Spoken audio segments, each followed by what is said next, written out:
took an oath to defend the Constitution of the United States of America. By some, he's been called controversial.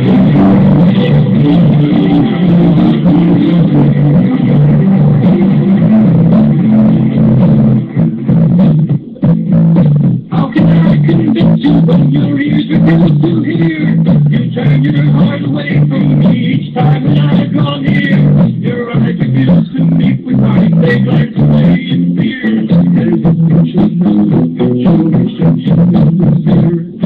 Now, keep in mind that some of my guests have been approached by Homeland Security or FBI saying, why are you going on the Clay Douglas show? My message to those guys, if they're listening this morning, is go get a cup of coffee. Maybe you'll learn something. We both took the same oath, to defend the Constitution against all enemies, foreign and domestic. I don't recall there being an expiration date on that. Well, it doesn't show. How can I contain the pain we share this pain? Knowing that your eyes are blinded by the light. He is the free American, Clay Douglas.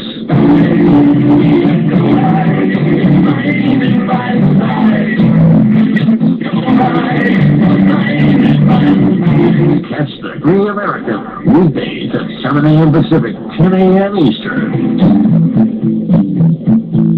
Every time I think about the anger wells inside me till I'm almost overcome. I want to tear the moon down, put the sky in front of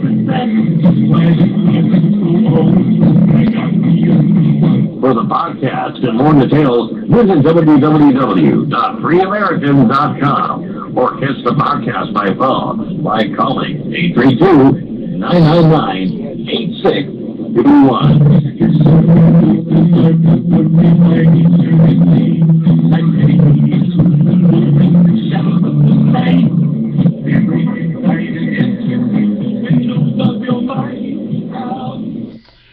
All right, good morning, ladies and gentlemen. Welcome to another edition of the Free American.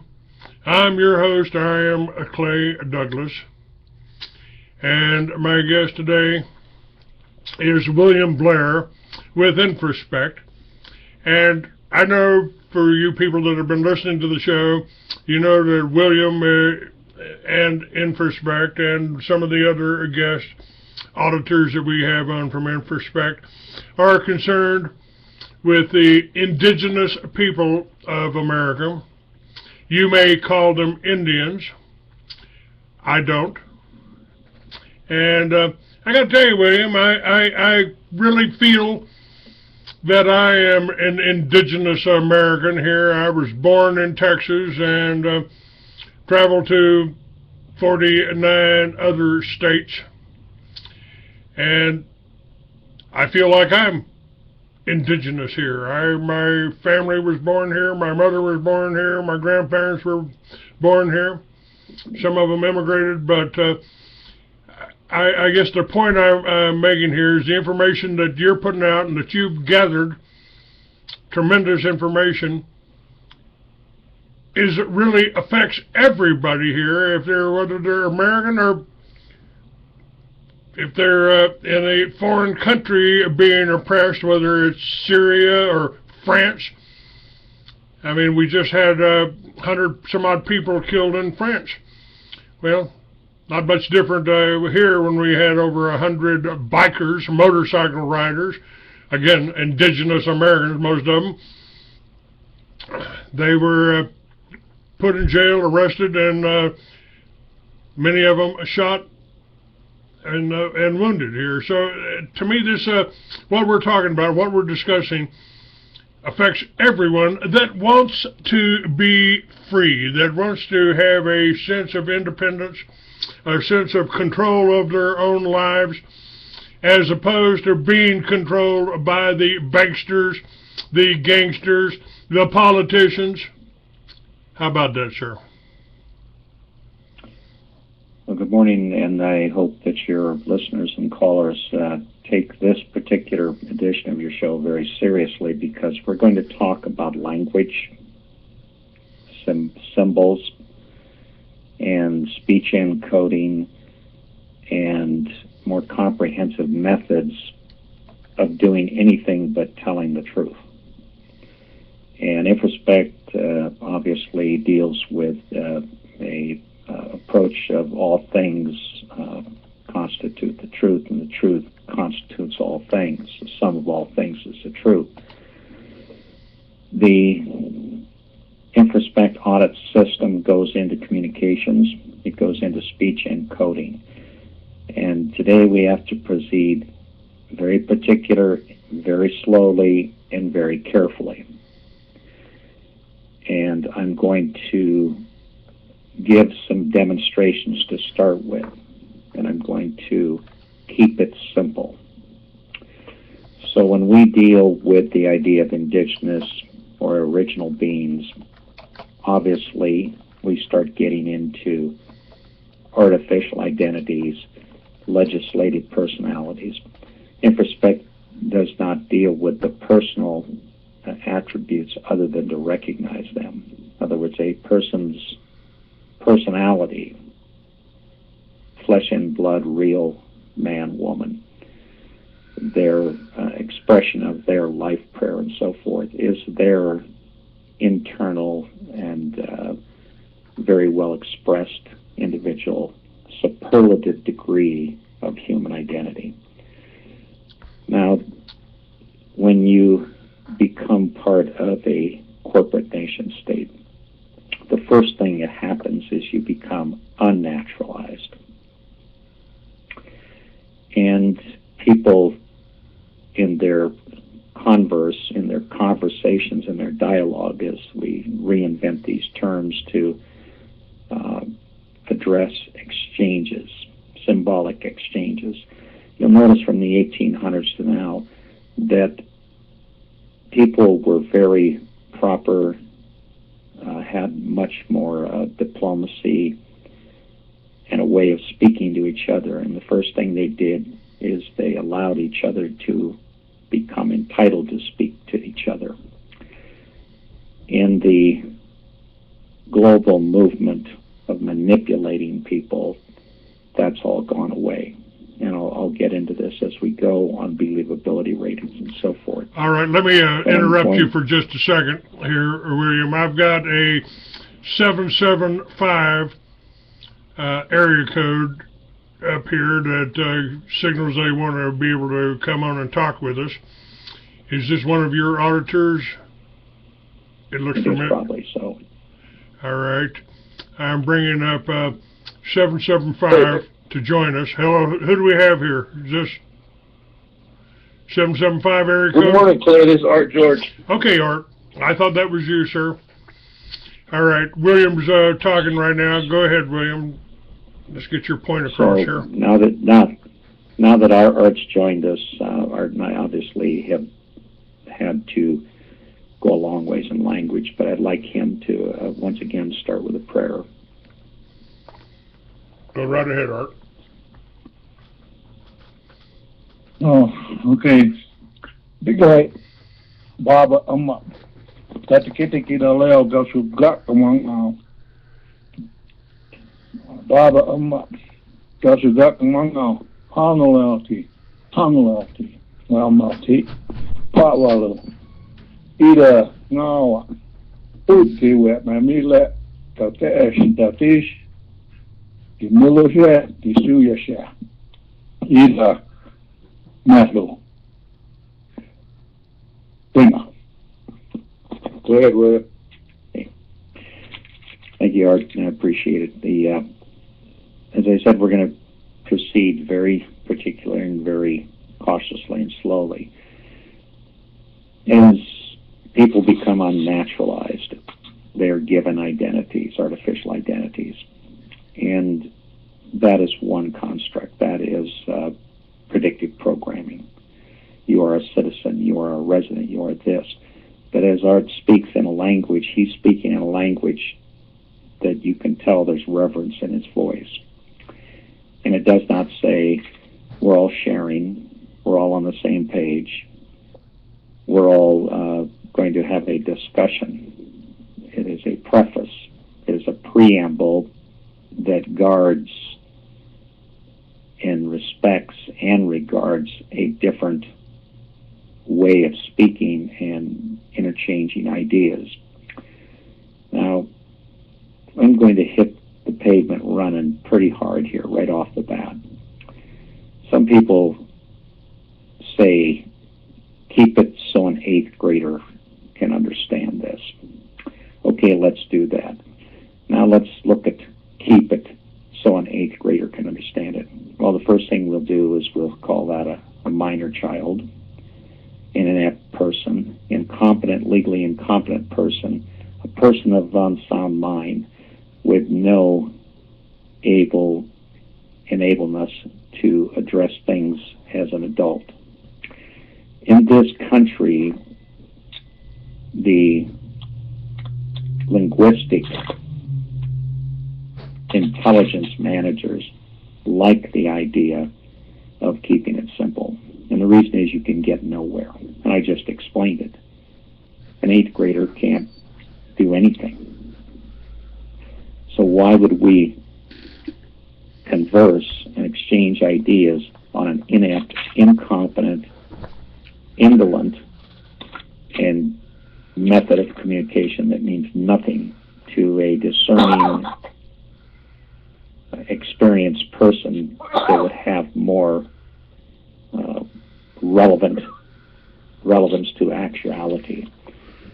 The collaborative governance process adheres to leveling the field. The Infraspect audit handbook series goes in and talks about words and phrases and how to communicate. And this cannot all be explained on your show today, so we're going to hit at what we can, and then we're going to use some case demonstrations. Okay. There's going to be pretext, context, bias, and prejudicial references on how the media works. And we've come up with a believability rating scale, very comprehensive. So when a spokesman is talking to me or Art or any of the auditors, we evaluate what they're doing, what they're saying, word by word, and then what is the mechanism they're using to say it. The basis of communications is well explained in the audit handbook series in chapter 3. But I can tell you this: there's attributes of life and there's words that go with that. There's aspects of society and words that fit there. There are perspectives. And then there is interdisciplinary team speech encoding. And what you're experiencing in the media and in the collaborative governance system is a hardwired speech encoding. It is like an intellectual Masonic handshake. Now, how do you get there? Well, you go to school, you go to college, you go to university, you get accredited in their system, then they give you a fraternal relationship, and then they give you classes, and you are taught by professors. Professorship is a title of nobility. And then you learn all about the Prussian education model. And by the time you're through, you are sitting in group in a public forum, and you have facilitators treating you as if they've known you all your life. And they go to your first name. They do not talk to the hereditary chiefs and headmen by title and diplomatic class standing. They talk to them like, Joe, how are you today? You know, and we're all on the same page. And so there is no respect except when you walk into a royal courtroom where the judge administrator demands a protocol and language. And in each jihad, the jihad of law, there is a language, speech encoding, and rules. Politically, you get another innovative idea of abstractions and sophistry and fiat words that don't mean anything at all. because you cannot make a determination from those words.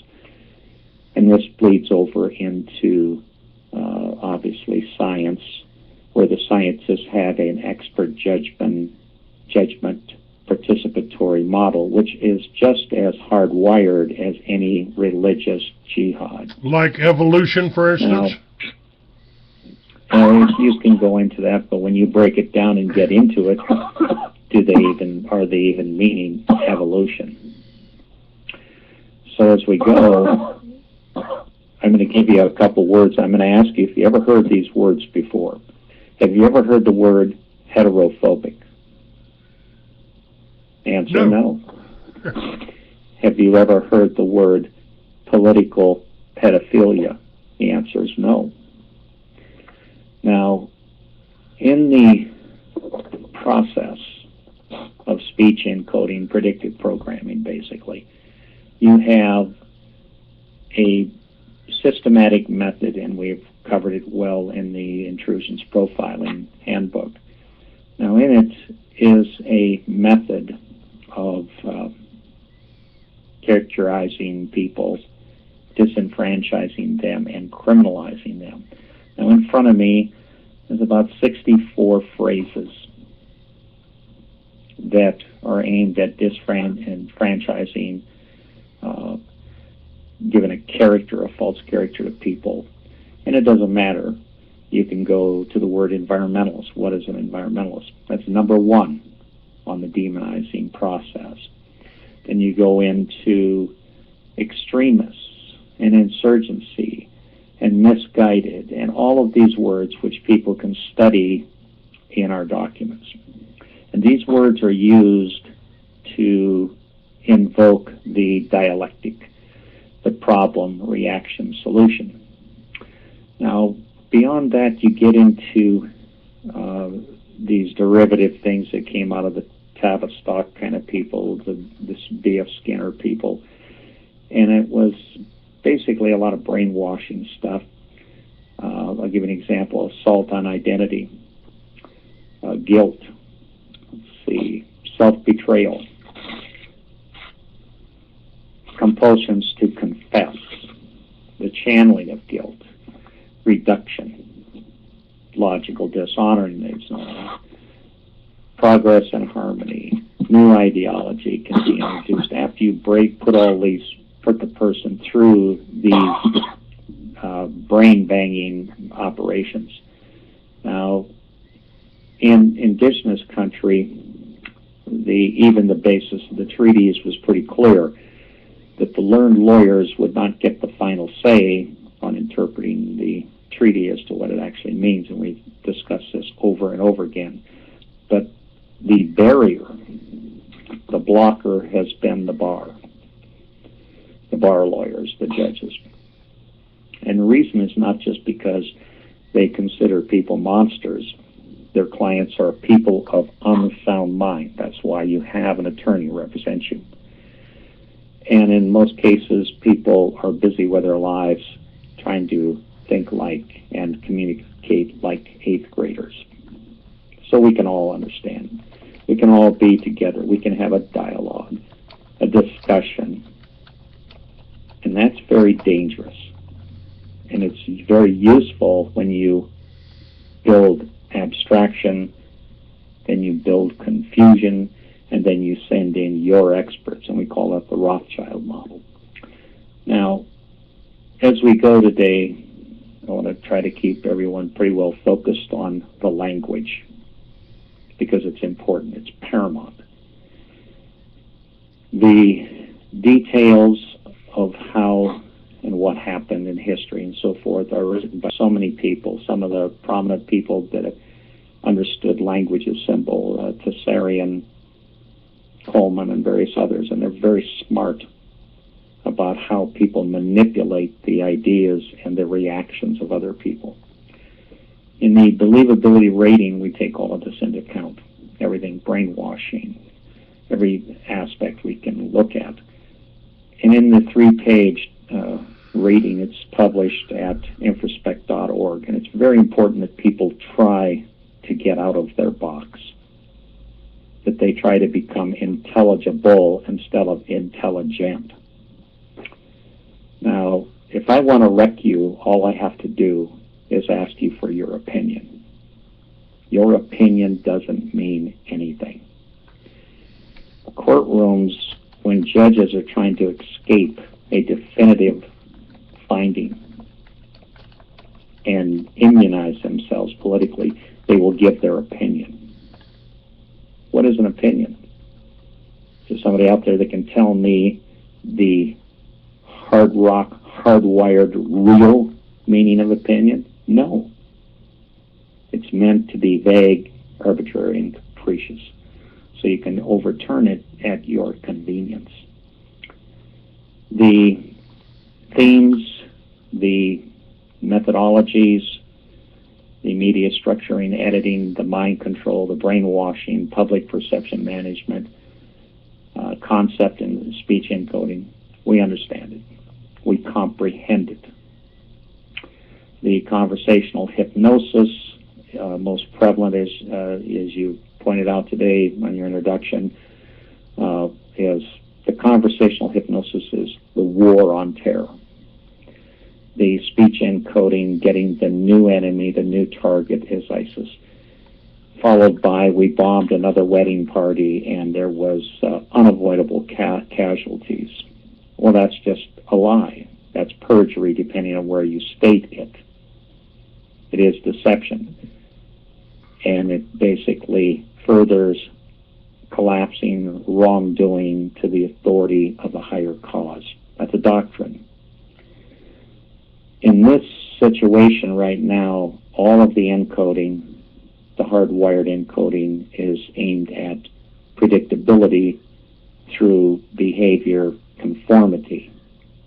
That means that the country is being subjected to a very hardline apparatus that says you are potentially guilty. We will prosecute you based on potentiality prosecution. That means that the elements and actual acts of criminality are gone. And in that, the collaborating lawyers and judges use a thing called consensus reality. Churches use that when they're doing exorcisms. The IPCC uses precautionary principle when they don't want to give any facts. They say, well, we're going to be cautious.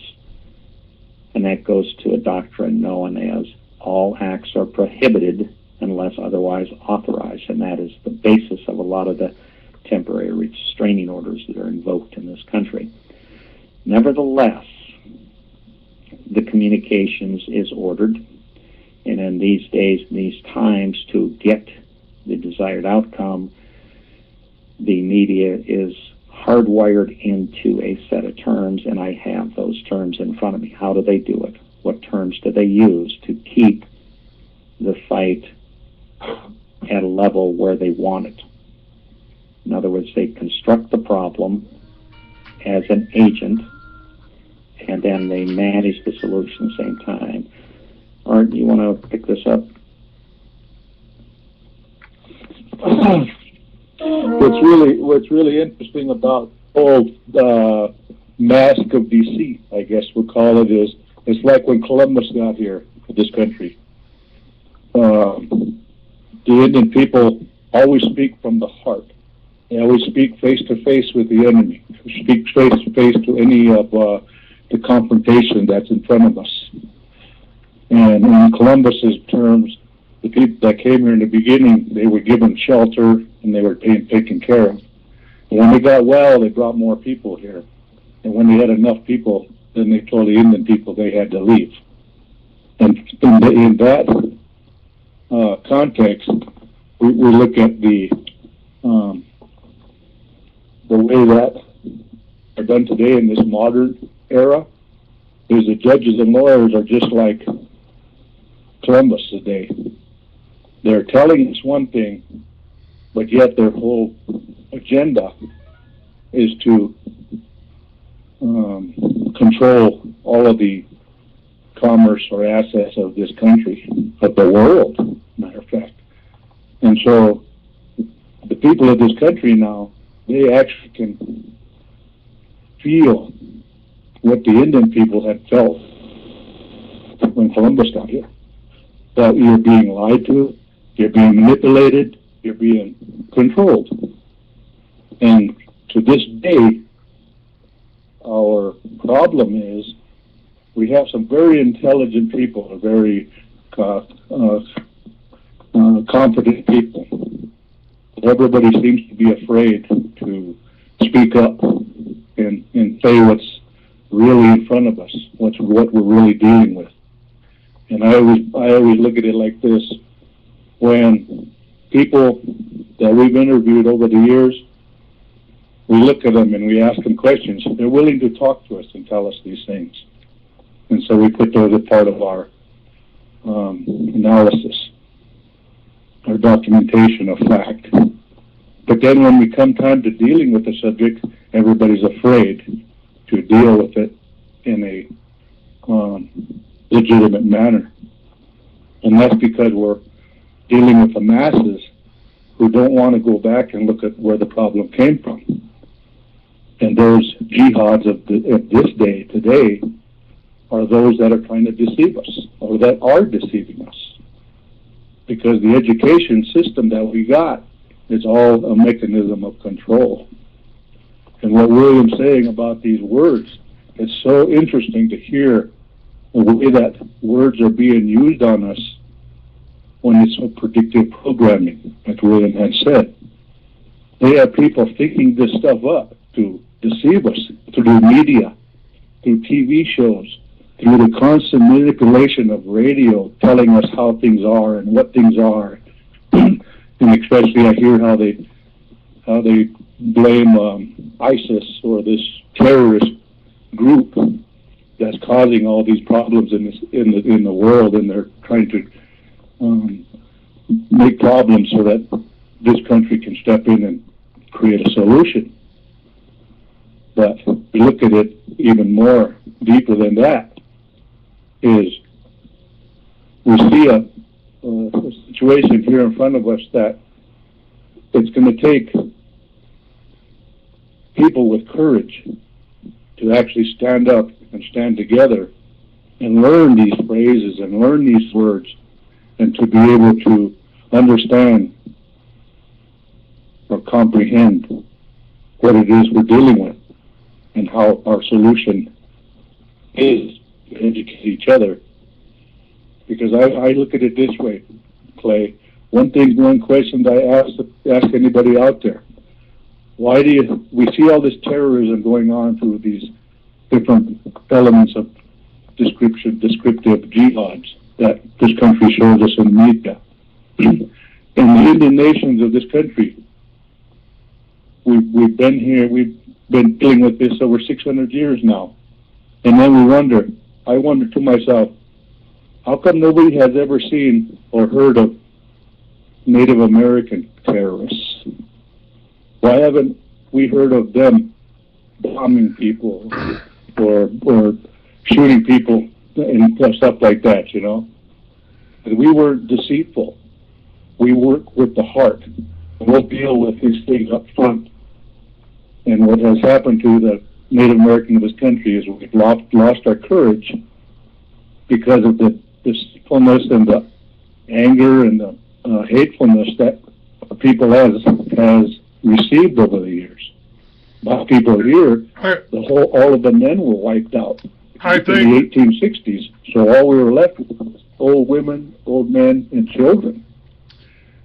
I think that Go ahead, Clay. the reason for that is that Roy Rogers and Gene Autry lost their television show, lost their radio shows, and so they had to have new villains. That's sort of the American Indians just weren't suited for the propaganda, so we got ISIS and Al-Qaeda.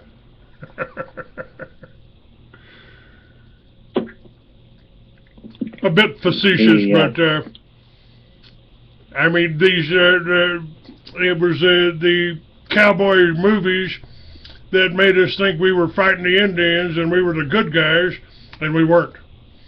And today, they've created a little bit more sophisticated enemies called ISIS and Al-Qaeda, Al-Qaeda, and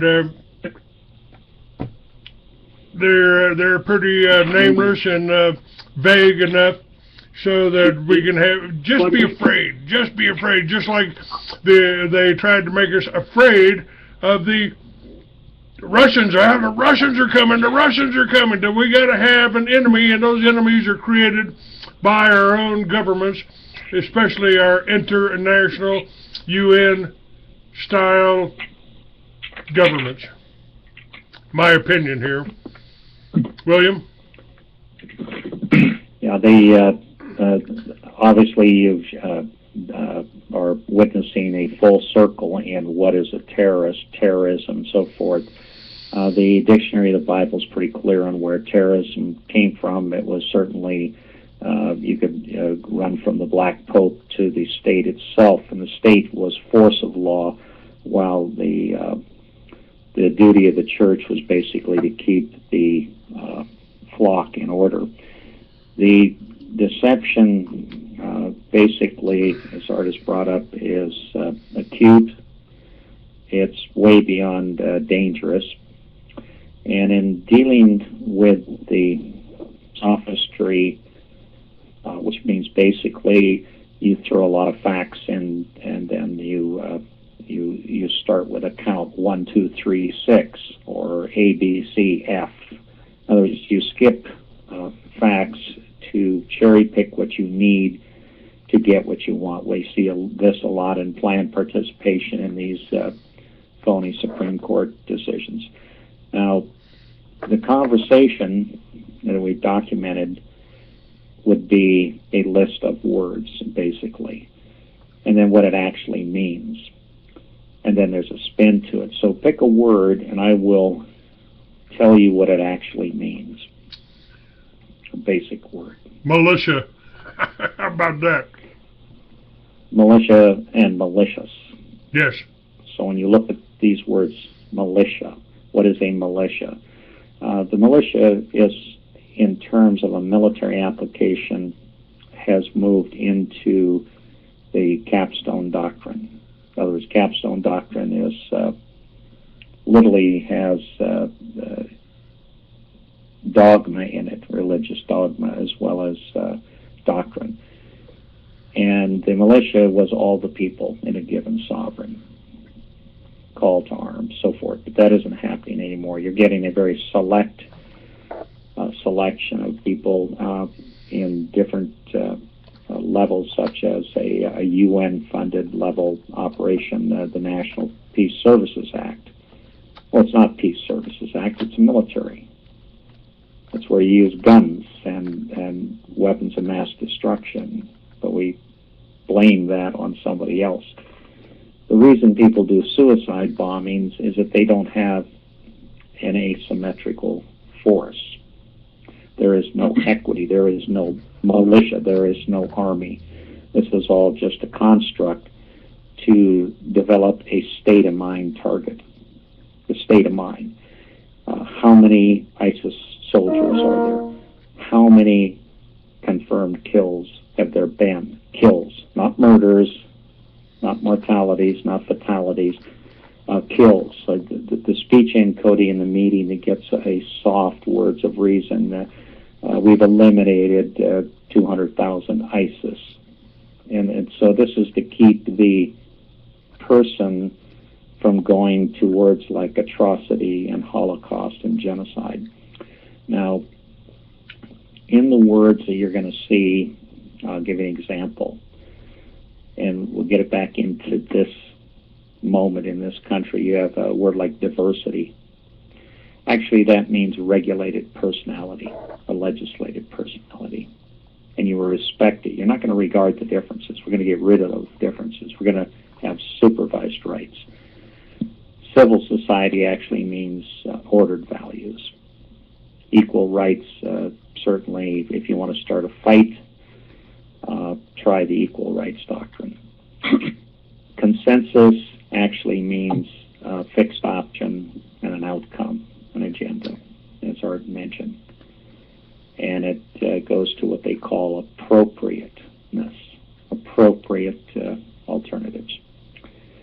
Collaborative is really select decider teams. And it goes into participation. In other words, if you're not at the table, the round table, then, and you are injured, you have no recourse.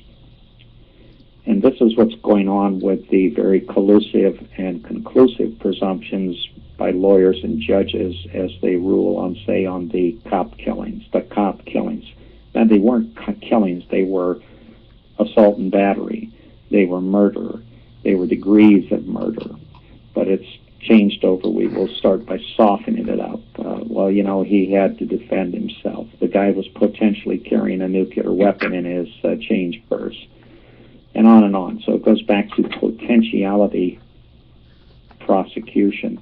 Now, in the speech encoding, we've described this as plausible guilt scenarios.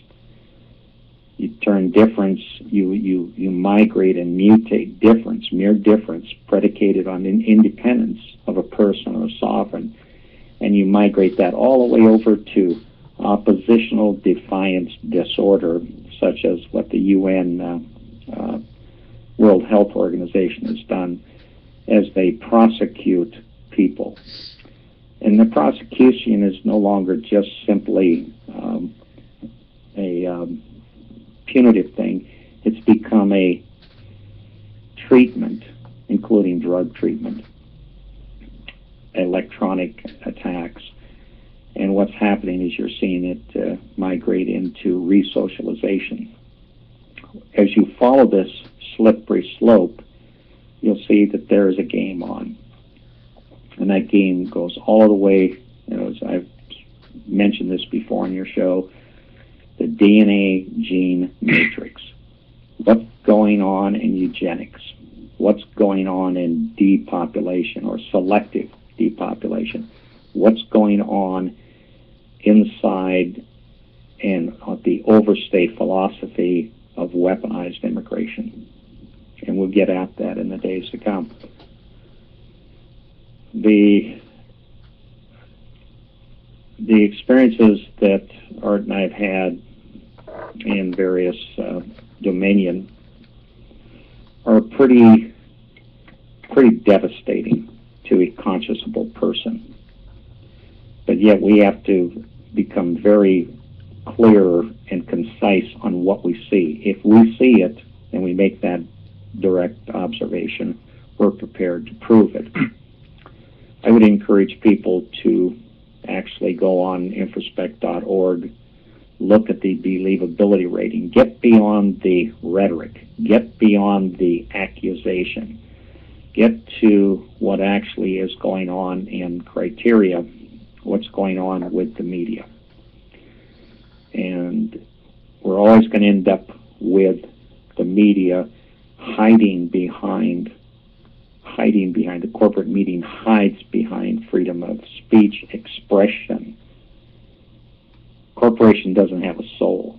It's not a real human being. It really doesn't have anything other than what the state gives it by articles of incorporation. It is not a real person. It does not have a soul. Yet they try to hide behind the soul, the person. And they call it a person. Actually, you're really dealing with the abrogation and the slippery slope of language changes. I'll give you an example. Indian American, Indian-American, Indian tribal citizenship, no such thing. But they're inventing. The collaborating attorneys and judges are invoking it. And the reason is that then you can get into aspects of society where you limit and regulate thinking, rights, expression, and so forth. And that goes to economy. Okay. William, Yes, can I go ahead and say something? Go ahead, Art. Yeah, it's interesting always hear these descriptions and how diverse they get. I remember at one time, a period of time when the old people used to talk, they would talk really straight to you, and they would tell you something because of the experience they've had, and they speak to you with honor, and they speak to you with truth. Nowadays, back when the change was coming into the Indian nations, the older people, when they spoke about everybody, everything, land, animal, air, and water. When they spoke, and they made decisions based on that honor and respect of the land, air, animal, water. And nowadays, whenever the original voice of responsibility and respect tries to return, like say the Indian nations, some of the hereditary bloodline starts to try to return. Well, they're outnumbered in a sense because the old voice or the old leadership has been destroyed. Like I said, my people, they wiped us out in the 1860s to where all we became was children in a world that was devouring all of the assets or commerce that existed. And when we finally started bringing our voice back, the leadership or the controlling factor in this country didn't want to hear the original voice because it had to do with respect and honor. What they did was they heard the natural voice, and then they heard these other voices say, well, I'm Indian too. I say, okay, why are you Indian too? What do you think? And the new voice of the Indian is, well, what do we do? What can we do? So they're always asking the attorneys, or they're asking the controlling leadership of this country that has taken over deceitfully, that the leadership and lawyers are saying, well, we have Indians that speak for you now, and they agree with us on what we're doing and where we're going because we're all here together. And the original voice of this country can't return because we have our own people, the new generations, that don't remember or don't realize how important inclusion of the natural world and the natural laws was to our decision making. Most people just decide today on their belly, on their mind, what their immediate needs are, and a lot of things are being left out, and they don't realize that it's not right to be that way, and it's called entitlement. And I see that within this country of all the nations of people that are living in this country, from all the youth. People wonder why the youth are so distracted.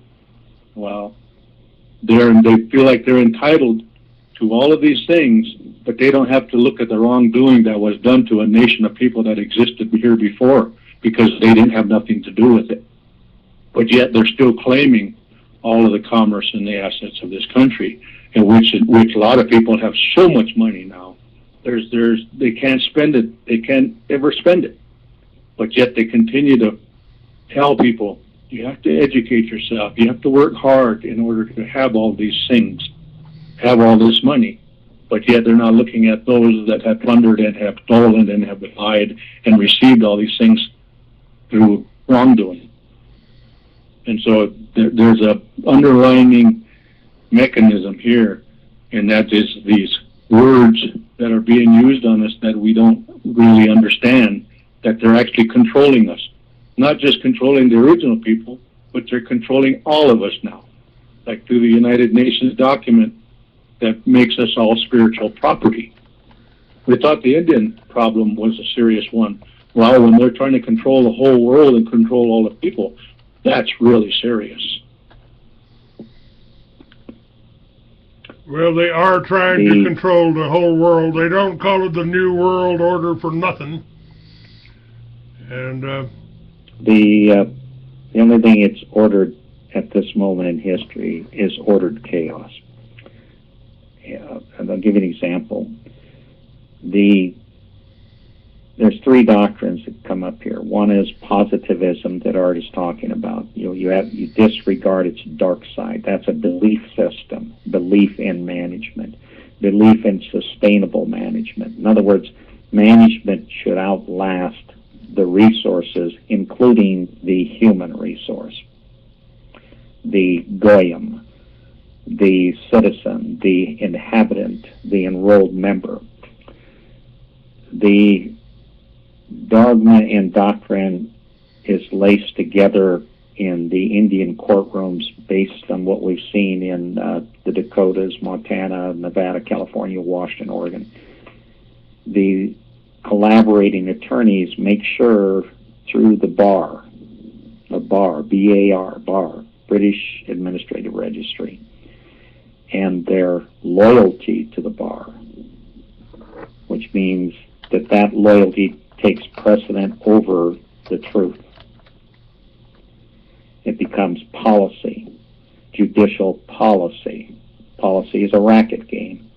Supreme Court demonstrates it every time it makes a decision, a judgment. Where it goes back into a values-neutral dogma and doctrine.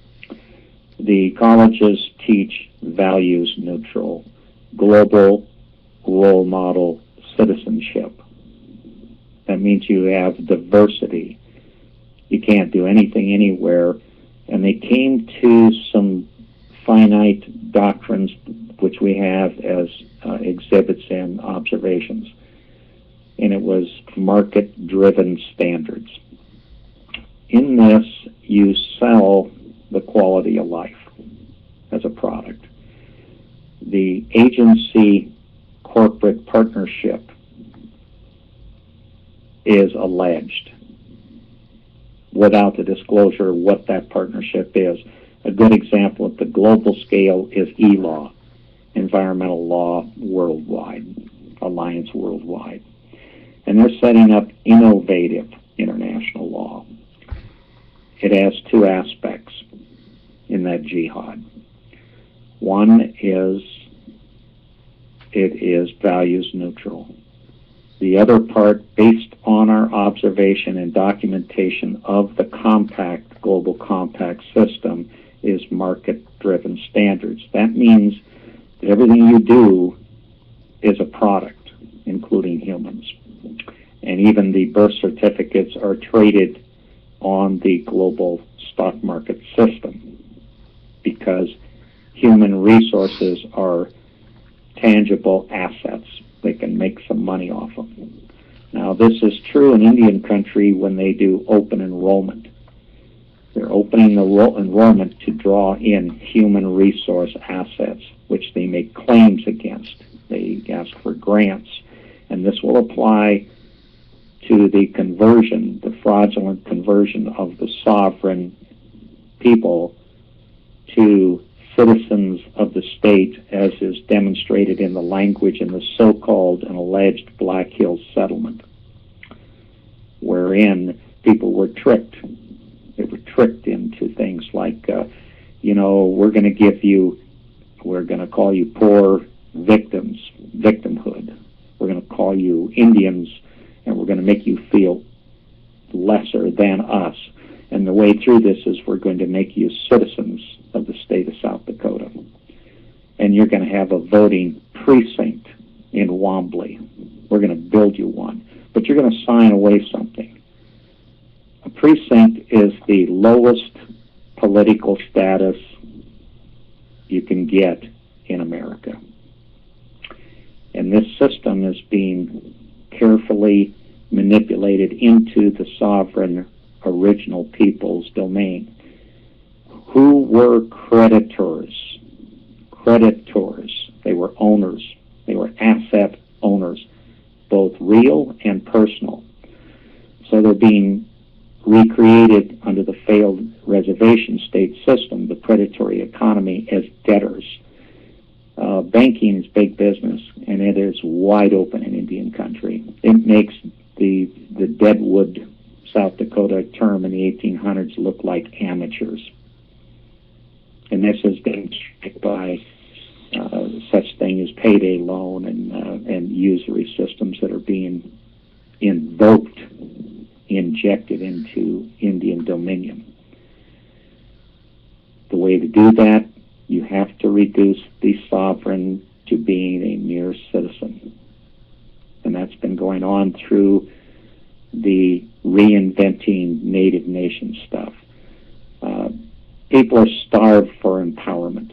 They're desperate. And they'll do anything to feel empowered.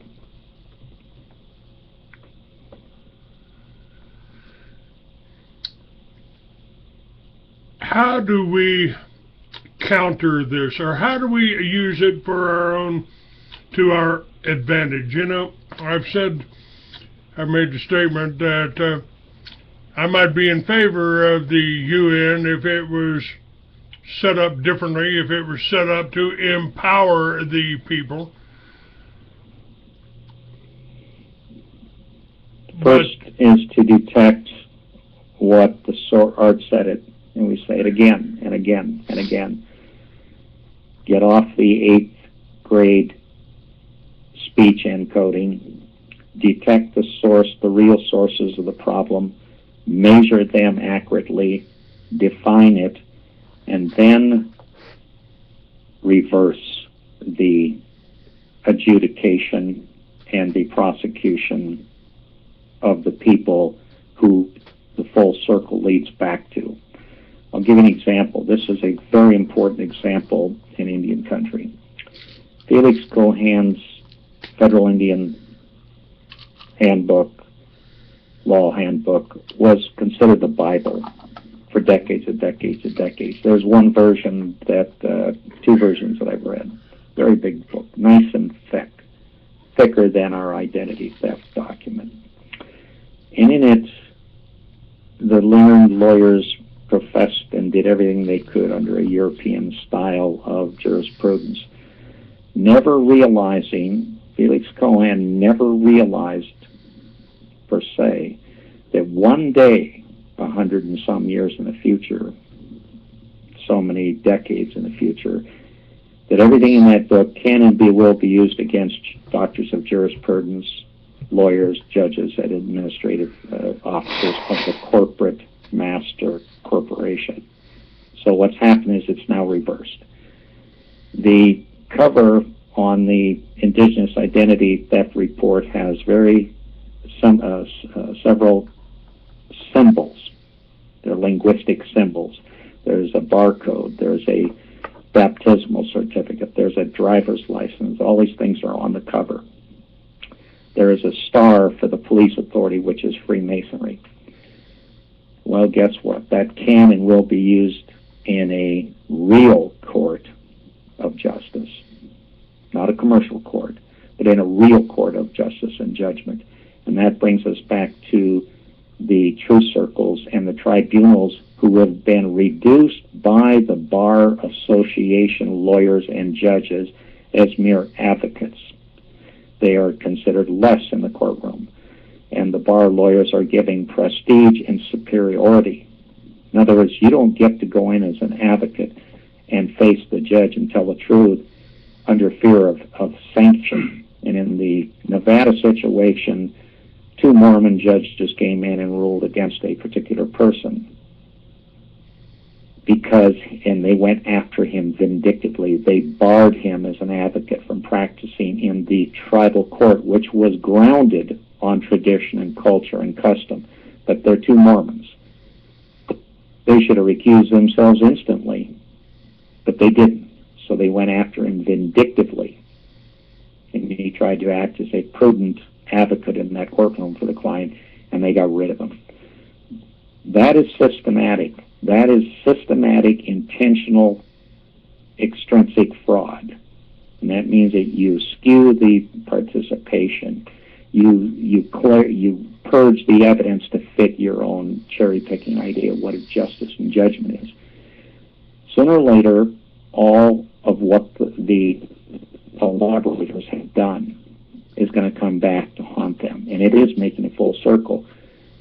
And all you have to do is understand who did what.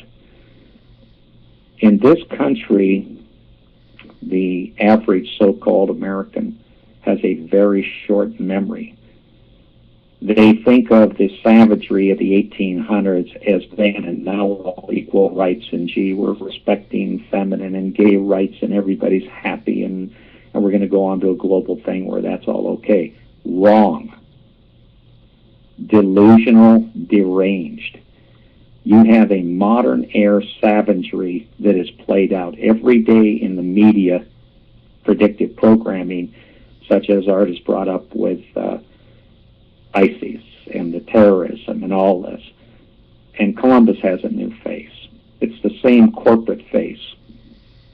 The first corporation in history was the Knights.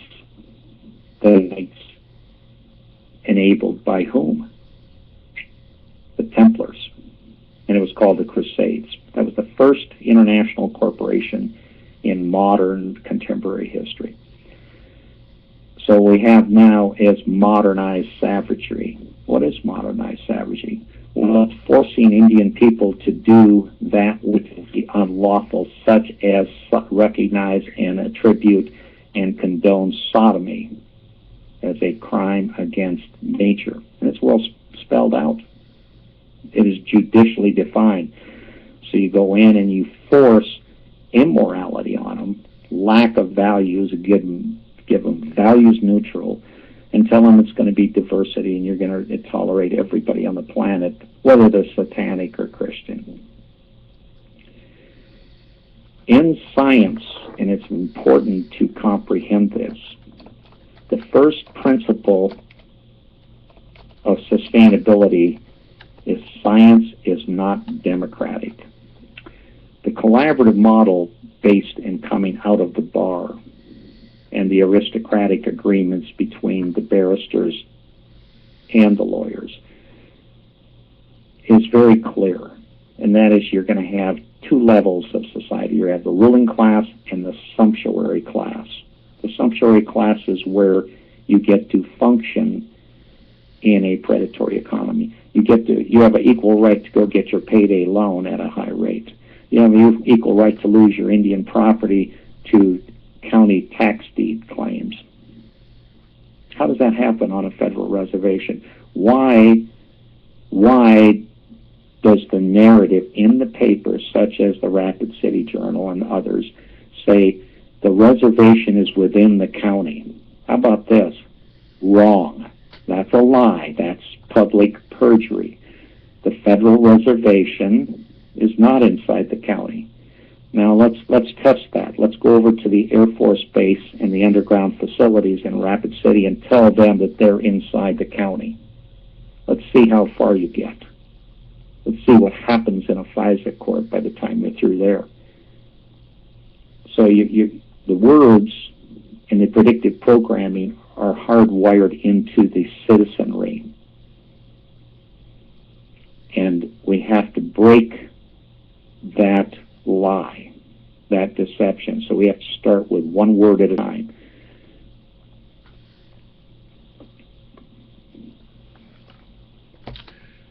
Let me kind of step aside here, and I've got a little bit of breaking news. We talked a little bit about what happened in France. The French president says, we've decided to close the borders. And we've got Donald Trump here running for president, who is saying we should build a wall there. I personally don't like the ideas of walls. I think it's designed to keep me in, not keep other people out. But let's see what... I've got a political author here that's in France, in Paris, who talks about this whole attack there in Paris being orchestrated. Let me play a little bit of this clip and get your comments on this, William. Gerard O'Colmain is he's got a billing as a political author, and I've said I believe what's happening in France or Syria or Iraq for that matter, is what they're designing to happen here. This is coming from Russia Today, which may have a better information than any of our United States stations. Let's now talk to political journalist and author Gerard O'Coleman, who joins us from Paris this evening. Thanks very much for joining us again on RT International.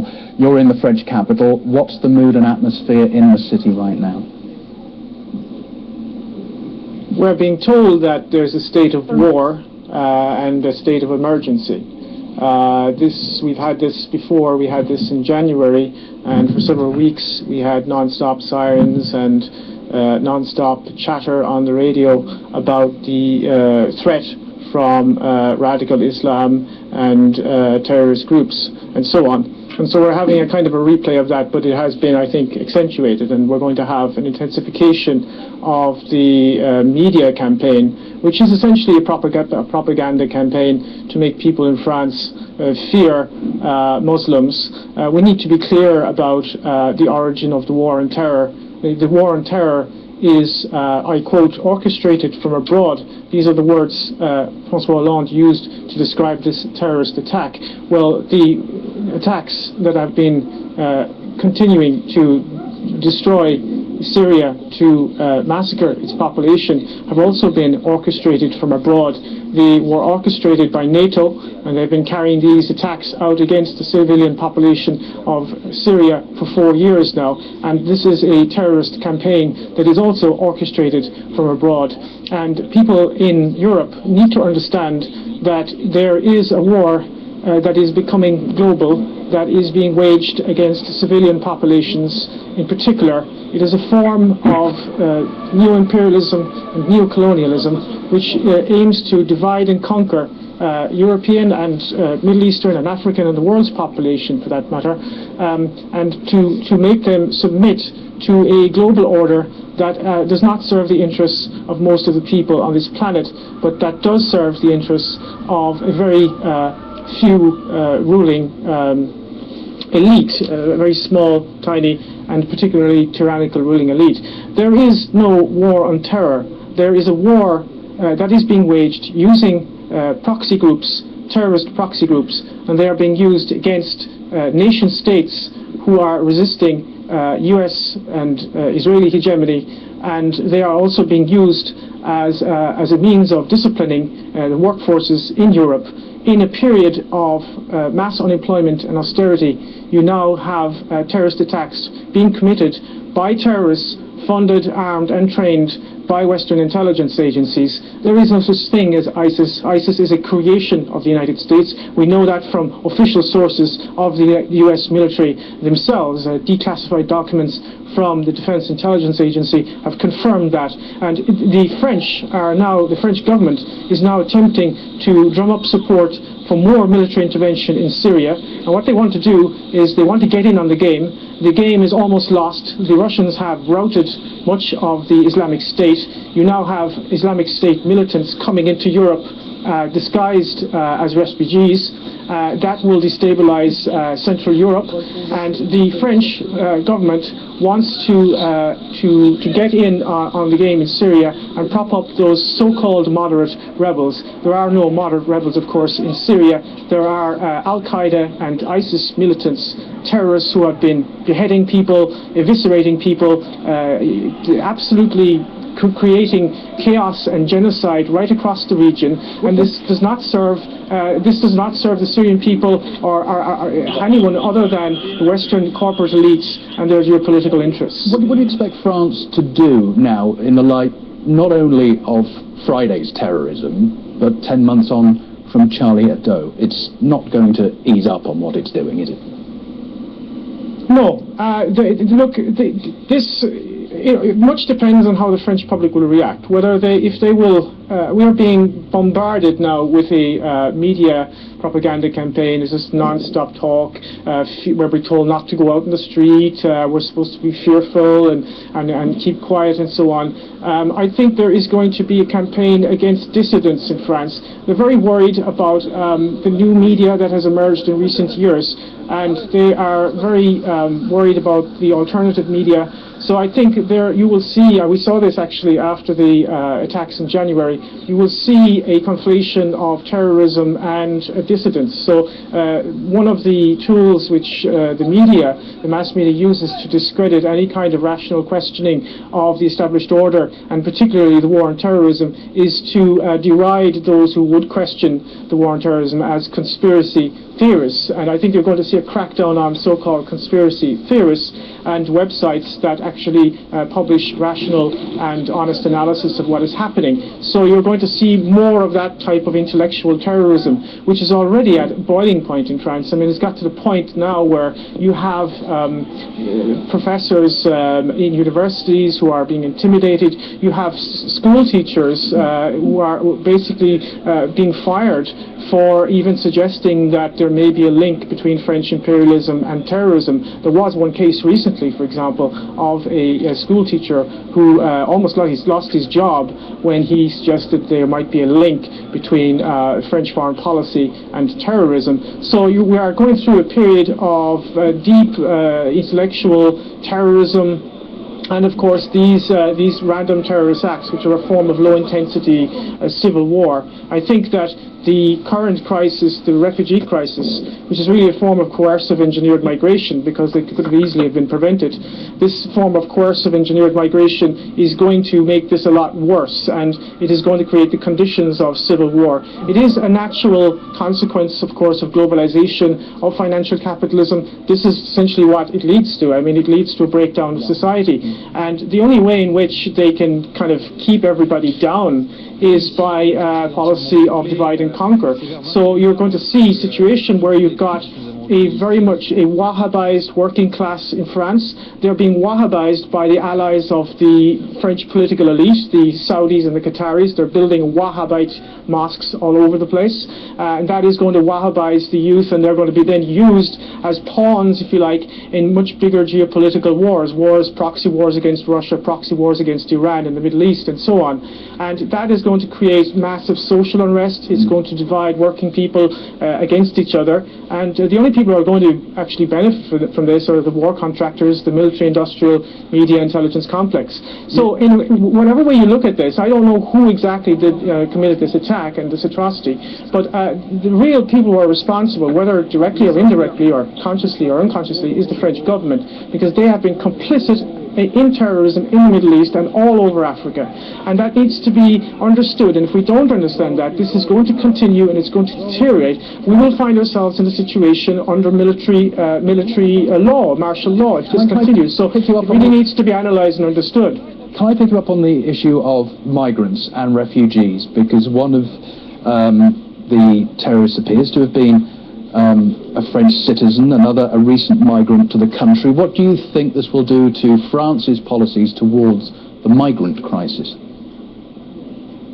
Well, I think there is sufficient evidence to suggest strongly, in fact, that the current crisis, I mean, the migration crisis is something that is ongoing, and there are different waves. You've got different waves coming up from Libya, you've got the ones coming up from Syria and up through the Balkans. But the current kind of refugee crisis, as it were, is what I would refer to as coercive engineered migration. This is a term used by Kelly Greenhill, a US academic, who wrote an interesting book on this, whereby she shows that migration can be used as a tool by one state to destabilize another state.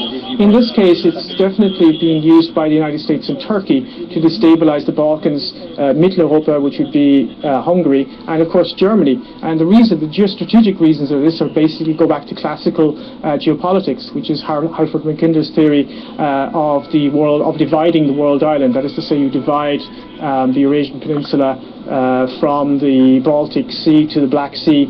You create an intermarium there so that you prevent German and Russian unity, and that is why Germany essentially is being kind of overrun with people who are themselves victims of globalization, but they are now being instrumentalized and used as weapons of globalization. And this is one of the key contemporary strategies of US imperialism. You use the consequences of globalization as further tools to further globalization.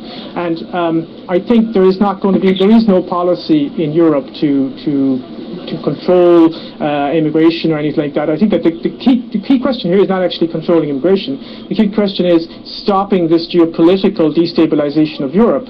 And some countries are attempting to do that. Hungary is attempting to do that. Bulgaria is attempting to a certain extent to do that. In other words, trying to find out who's an actual refugee and who isn't. They're prioritizing women and children, for example, in Hungary. That's a rational approach. But of course, Viktor Orban of Hungary is being demonized by the European Union for his insistence on implementing the laws of the European Union and of the Hungarian nation state. Here, you're in a situation where the French government is totally subordinate to U.S. dictates. This is a country that has been completely taken over by U.S. imperialism, just as Germany. And France doesn't really have a foreign policy. It does whatever Washington tells it. So we're the bad guys here, according to the French, and I don't necessarily disagree with this. What's your analysis here, William? And by the way, there was 127 people killed in gunfire and a bomb blast in Paris.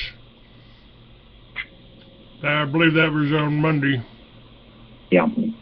Art, do you want to lead off on this? Sure. It's interesting that it's interesting to see that the model that they're using to do this is again comes back to what's going on in this country.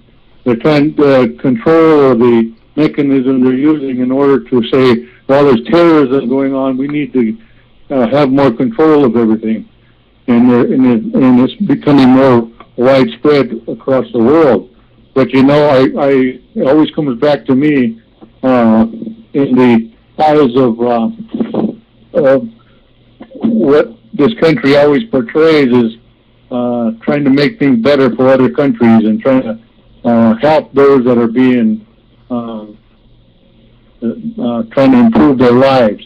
When even these elections that are going on with Trump and Hillary and all these guys and immigration, nobody wants to discuss or even bring up the situation that the original Native Americans have, or the people in this country are in right now.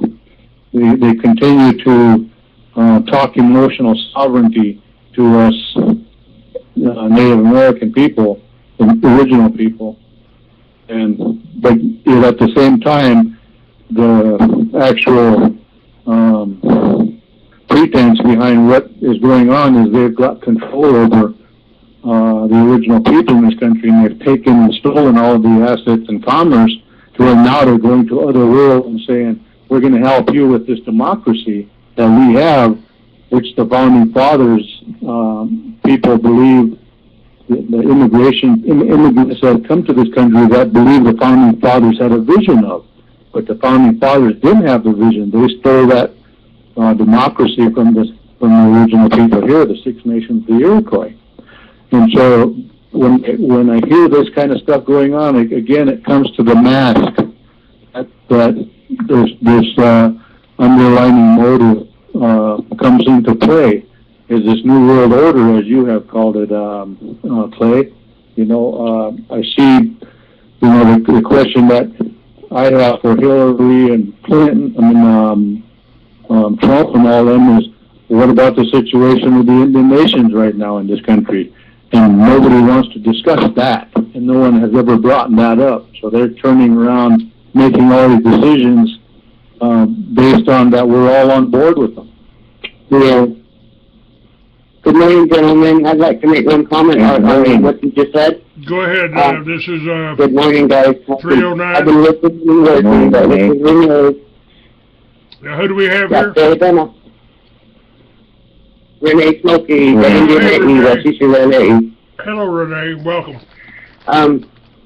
Good morning. Good morning, Mr. Douglas. When I watched the news, I just caught a glimpse of it the other day while working, and one of the governors was mentioning, we're proud of our immigrant state, our immigrant status, and I think it was the one up north a little bit, Wisconsin maybe over there, Minnesota, I can't remember. But the governor made we're really proud of our immigrant, state and stuff, and I'm thinking, then, why didn't you speak an indigenous language? Why aren't those indigenous languages and those indigenous people then being brought forth too, And like I said, the territory is the people, so that really struck me as odd, thinking that now the governors are going to start standing up, and everything. I said, but they forget, we're not in their counties and their states. We are still sovereign. What if the sovereign nations wanted to help in some way, and the sovereign nations wanted to reach out and reach out to help people in a good way? We can't do that when it's based upon political power.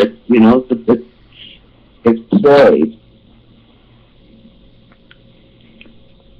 William? Yes, they obviously we're focused on language and sophistry, and that goes into what they call the D5E military protocol. And I'll give this try to be real brief because I want to hear from Renee and Art on more on language. The D5E protocol is deception, deceit, misinformation, disinformation, conversational hypnosis, sophistry, and it goes into psychological warfare and so forth. And that will bridge into things like financial terrorism. Beyond the notion that we have a journalist that has spoke to the international people here all over the world, and the analysis is reasonable, but it is still it is an allegation. But beyond the allegation, when we look at systems, we have the Capstone Doctrine in place, and that's adopted by the UN, certainly, and the Vatican, and all these people long since. The Capstone Doctrine combines the military-civilian apparatus. That's why you have a journalist, he's looking at a symptom, and he's saying, well, this is a war against people. Well, when you get into Capstone Doctrine, you'll actually see the operating manual of how this all works and what the targets are, including the prostration of indigenous people.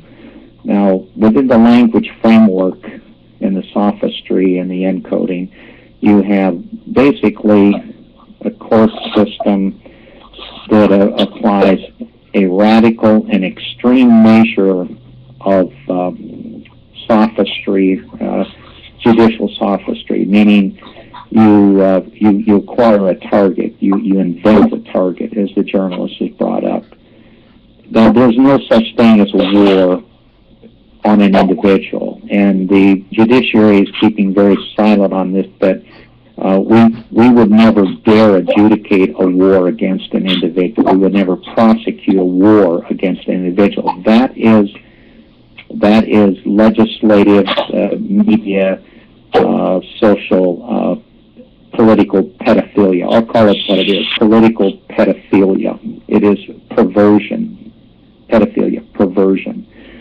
And in a country that seems to okay and approve of perversions of one kind or another, you're really dealing with that 8th grade mentality in terms of values or lack thereof. So from there you have a war prosecuted against a thought. You have the war on this, the war on that. There's no mention of a war on thought in the Declaration of Independence, the preamble to the U.S. Constitutional Trust.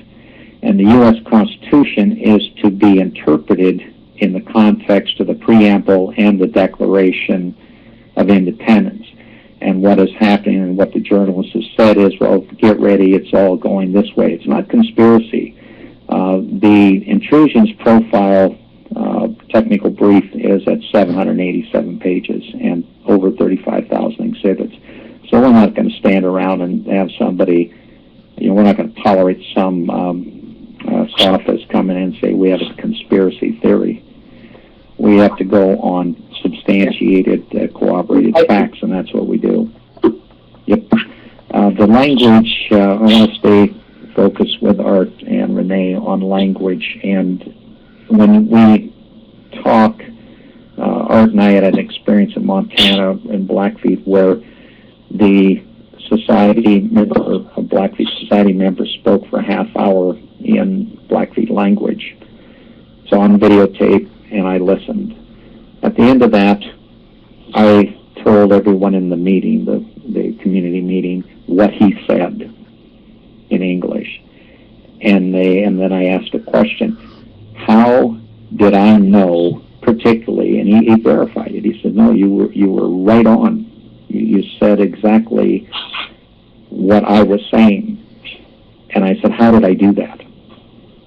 How did I do that?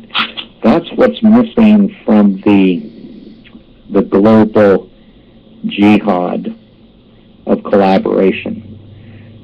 You have a process of, if you give contrary information, such as Art has expressed already today, and so has Renee, you're giving contrary evidentiary facts. And in the collaborative system, that's not allowed. You have to be positive. You have to perfect the plan, that which is put as the option before you. And that's called a lot of things. But we are well documented on it. So when we come back to words and phrases, what is the Washoe word for corporation? What is that word? Does it exist? What is the Washoe word for? Go ahead. Go ahead, Art. So we have a problem. Yeah. Okay. Yeah, it's interesting when William was saying that about when we did the Blackfeet interview, when the Blackfeet man spoke, and then William does not speak Blackfoot, but yet after the Blackfoot person got done speaking in his language, Williams got up and spoke and said what he interpreted what the man was saying. And it's interesting because William regarded the individual's place and homeland. The Blackfeet are from that territory, and when they speak from the heart. And when William listened, he could sense through his own spirit of what this Blackfeet man was saying. And when William spoke and told the Blackfeet man what he had heard, the Blackfeet man told him, yes, that's what I said.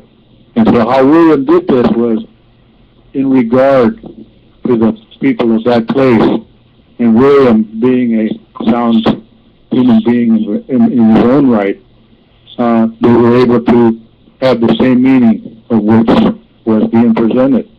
And that's what's missing in this country, missing in our whole design, is when original people talk, we speak from the heart, we speak from the spirit, and we speak from that source which we all acquire the information from. And so it makes so much sense that what William is saying, that we all need to understand the words that we're saying, because if we allow people to tell us words and say we're on your side or we understand what's going on with you, and then they try to speak for us and not say what it is that is true, then they are not on our side. They are not speaking the truth, and they are not speaking from the heart.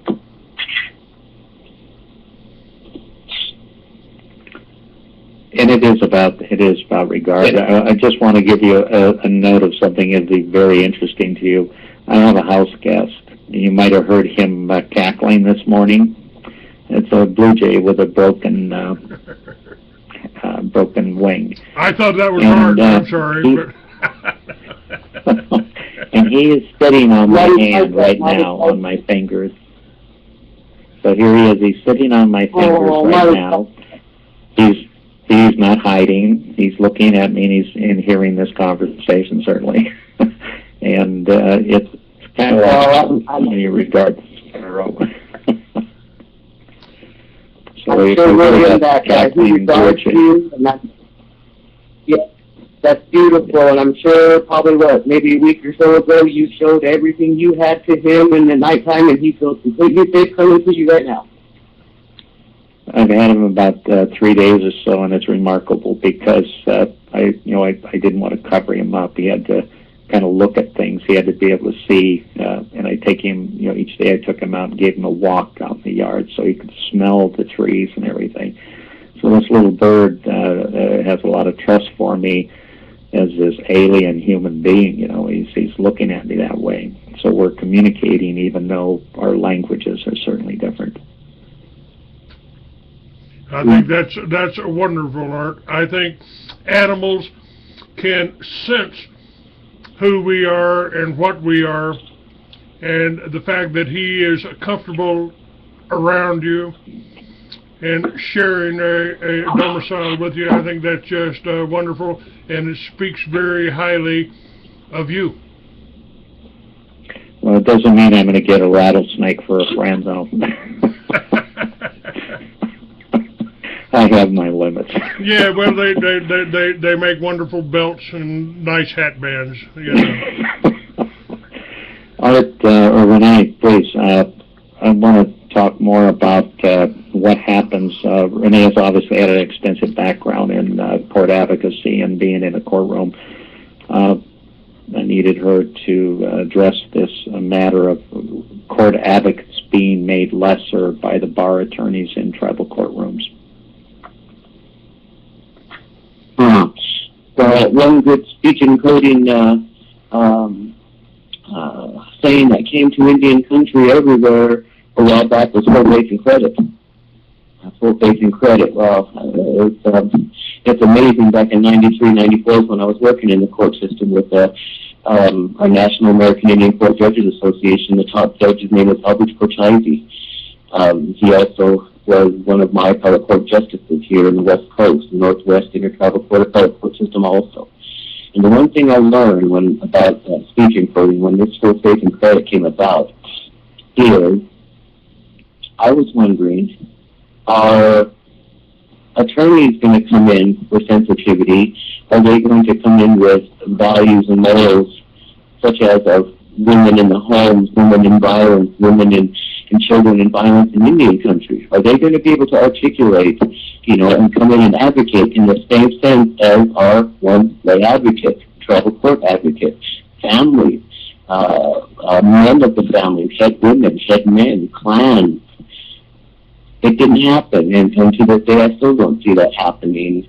It's very hard when to explain to Native people that we have to go into court. We have to do something we're not accustomed to doing. In the languages and stuff, there is no word for testify. In our languages that I know, I still haven't found words for subpoena. Those things are very important in prosecution. But crimes against families, women, even men, elders. Now, when those crimes are committed and you don't have all those, 4 elements of a crime, it's hard to explain in Indian country that it's outside, it's not even a mantra, it's not even a full faith, it's nothing like that. I can't find words to explain it, only because I know, as the tribal court advocate and public defender, even a court sometimes, we want to step forward and just say, stop, Mr. Judge or Mr. Attorney, someone stop. This isn't how our people communicate. Stop. This is not how we talk down to families. You're standing above them, sitting above them, up higher in this perch in this courtroom, a setting we're not accustomed to, a setting we're not comfortable in, which we don't feel safe in. And you're talking down to the people. We need to be eye to eye. We need to have elders and healers about and available. Lots of times when we can't find words to explain to these Native folks in our languages what this so-called system, and of course the office doesn't even have to come into play here yet, but it should. It's really hard because you're playing not just on emotions, not just on those human side, you're also dealing with the psyche, what I want to say. The understanding that in a family way we don't talk about things, in a family way we don't disclose things, in a family way, or sometimes even in a clan way and stuff. There's different ways to heal, there's different processes to heal that we do. It's very simple in the language. It's loving, it's caring, it's open, it's truthful, and it's real. But once you're in that system, once you're in the doorway of anything, to try to explain to some folks and families who go through a natural mourning process, a yearly, a ceremony, it's very hard. And Renee, let me go ahead and go from there. It's interesting when you describe some of this stuff. I always see the underlining intention here is when this whole legal system is designing itself in Indian country is while they're calling it custom and traditions, that they're standing on as the position of right and wrong or laws that are being made. At the same time, traditional people such as healers or spiritual people or seers, they are being excluded from custom and traditions of the law. And just as the advocates that you talk about, and the one that William was talking about being excluded from these courts, is they talk about custom and traditions, but that's not what they're talking about. That's just words that they're making people believe that they're doing, but they're not. The words they're using are the legal description of control over our people, and if we don't conform to that, we are excluded. And you and I both know that from within our tribe. And when we speak up, people say we don't have the right to speak. But yet at the same time, the tribal government goes out, and when the people ask them questions, they have no answers. Because the people that are employed by the Washoe tribe are not traditional or even sometimes Washoe people. But yet they're employed by the tribal government, so they call them representation.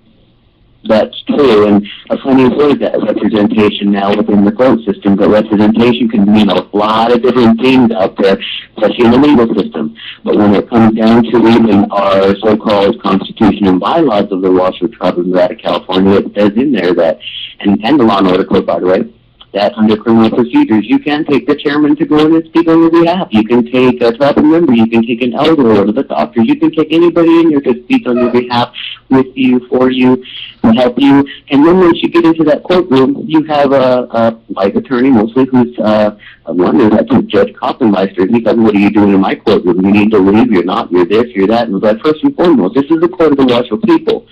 And then once you stand up for yourself, and once you make that assertion, whether it be elders, whether you even speak the language, you got someone else coming in saying, but wait a minute, it's our court. This is our court of law. And I'm like, no, it's not. It's still the court of the people. It's the Washoe people. And then when we try to bring it up with our administration, whether we go through our tribal administrator, whether we go through the social services, whether we go through our law enforcement, even the tribal chairman's office, our secretary and stuff, we are told that the attorneys, if you Renee, what do you mean the attorney for our tribe? Yes, they are the attorney for the tribal council. No, they're not. They can't, they are the attorney for the people. We have that right and that access too. No, we don't. So therein lies talking about building up barriers, building up walls and stuff like that, because the communication stops there. And that is the Washoe people against the outside world, against the Washoe people against our own administration, the Washoe people against our own corporation. Dirty. Right, and they just have something just come up lately about dual enrollment. Please, yeah, go ahead. First of all, before you start, Art, Renee, I wanted you to share when you did the declaration, the Washoe Declaration, and you obviously were able to file it with one county, but there was another county that objected to the Washoe language. Could you recount that? When back in 2007, when Art and I were delivering personal delivery, of course, which is one of those proper things you do for due process, we went to Auburn, California, and we were going to Placer County, the county seat there. And we had known a few county officials that we'd see in meetings, and we thought, okay, well, this will kind of be a friendly little trip there. Well, upon entering the building and stuff, I was definitely the only brown person in the room, the entire building floor there and stuff. And upon about 37 minutes later, I have a lady with 4 people standing behind her there, questioning the document, questioning the language, questioning why I'm even down there. When, there's no Washoes around here. Why are you even here at our county seat and stuff? The county's above you. The county's above that. I remember the rhetoric, because it was painful rhetoric. And I said, first and foremost, this has nothing to do with you and your personal, and you and any of your job description, your mantras, your goals, your values, nothing. This is still a document. Do your job, file it. There's the paperwork. There's the fee. File the document. When I went to reach out to the planning supervisor of the county and called him and such and told him, I'm out here in the front. Can you please come and help me? Can you please come and mediate something to help us? And of course, he said, okay, great. I will be down, Renee. I'll try to get there as soon as I can. Well, 10 minutes went by, and in calling him again, he would not answer. They wouldn't page him for me. It was shut off again. So every avenue of communication now is being, broken down here. And Art's waiting for me, and I'm getting a little frustrated in there, and I'm maintaining. And I'm being told, that the language in there is questionable. They had never heard it before. This is not a document that needs, approval. It needs to be reviewed by our attorney. It needs to be reviewed by the county manager. And I'm like, are you serious? Are you really serious? So, not being able to talk to a so-called supervisor, not being able to talk to the senior planner, that we've known and worked with many a time, Art and I had to leave without filing our paper that day in Placer County, California, because of the rhetoric of our document, in which, in turn, if we could just put it into real simple Washoe words, Washishu at debt. There you go. Washishu at debt. Art, you want to pick up that dual enrollment issue? I know I might have been before that day, too, but right when we left Placer County, California, Auburn, California, we hit the back roads of our territory in the mountains through Colusa, California, all the way down to El Dorado County next. We ended up in El Dorado County, West Lake Tahoe, California. And when we went in to do the same thing, I tried to call upon the, I think she was the city manager at the time, but she's also a representative on the Tahoe Regional Planning Board that we've worked with for many years. Art remembers working with her very well. I believe there was a statement made about her in an open public meeting about her being a skiing Puerto Rican, or Puerto Ricans don't ski. Remember her? We tried to call upon her for help at the El Dorado County offices to get the document filed, and we were brought up at the same thing. Oh, wait right here, Smokey, wait right here. We're going to go get someone to come and review this document so we can file it. I believe at the time it was 23 minutes later. 23 minutes later, they come back out and said, oh, I'm sorry, but Ms. Santiago's not here right now. And I said, wait a minute, we just spoke to Ms. Santiago on the phone on our way here. She told us there'd be no problems if we need her to call her. We're in her offices here, county, and they still would not call her. They still would not answer our questions. And El Dorado County did not file our document also. Art might remember that because it was not always questions. Before I forget, could I comment on this, Renee? There's some real important things here that we've addressed, and certainly we've all been deeply involved in documenting these deep field events. Now, the CFR system, the CFR courts are not supposed to be tribal. CFR courts are basically commercial courts, whereas in the tribal court it was supposed to literally address a natural law. And that was supposed to be in all the court systems in this country, but it's no longer there. You're looking at an international innovation of UCC law. Now, obviously, it's clear that when the state of Nevada and California make some collusive and conclusive presumptions, what they showed was as they could not become trustees for the domestic dependent nations. What they're showing is that their policy is that you cannot be a sovereign in this area. We're going to preempt you. And that process that Renee is addressing is about the covert methods that are not procedural records of the county administrators, but they're methods that are known to them within that collaborative inner circle. In other words, there is an agenda, there is some goal value priorities, and one is that Indian sovereigns are to go away. And that's a slippery slope. It's continued. I wanted Art and Renee both to address this next issue, and this has to do with obviously the language and the cultural perversions. Art, I'll preface it by this. Art was engaged as a game commissioner, and he proposed a natural and very traditional cultural revision to the game code for Washoe, which was a modeled state code under recreational hunting and fishing, and that's their principle. It's opportunity realization. So here, we're now back to looking at the Washoe Hunting and Gaming Commission, and the council, following externality direction and collaborative agreements, just simply washed Art's proposal aside and said, well, the council gave us the document and it's a done deal. And that's the end of it. So both Renee and Art can address this in their experiences.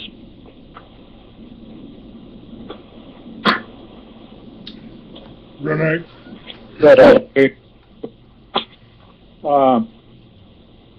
When I was on the Gaming Commission, I went there to help provide a traditional position so that the Washoe tribe of Nevada and California can go back to a traditional form of governing ourselves, hunting and fishing. Because the current adoption of the Nevada state laws concerning hunting and fishing by the Washoe tribe, most of the people don't get the ability to hunt or fish. So we created a document to put the traditional hunting and fishing back into the design. The Gaming Commission rejected it because they wanted the attorneys to look it over and give their opinion about what that design was supposed to meet. And it always comes back to it is the traditional form of government that the original people had, that the native people of the original people can't go back to that. That the attorneys are constantly telling us that we can't go back, we've made deals already, we've done contracts, and we've agreed to something already, that we can't go back and redo that. So that the current situation of legal position that we're in, we have to follow the attorney's suggestions. And most of the leaders in the modern tribal leaders these days, especially in our tribe, they will not do anything without consulting legal first. I mean, you could ask them a question about family or hunting or health, and they will not answer. They will go to the attorneys, and the attorneys will tell them yea or nay. And then the leaders will come back and give you that answer which the attorneys gave them. The tribal leaders do not have a position anymore. They continue to give it up to the legal position of the bar. And when Renee and I did the Declaration of Sacred Estates, which a lot of our elders had signed, California gave us such a hard time about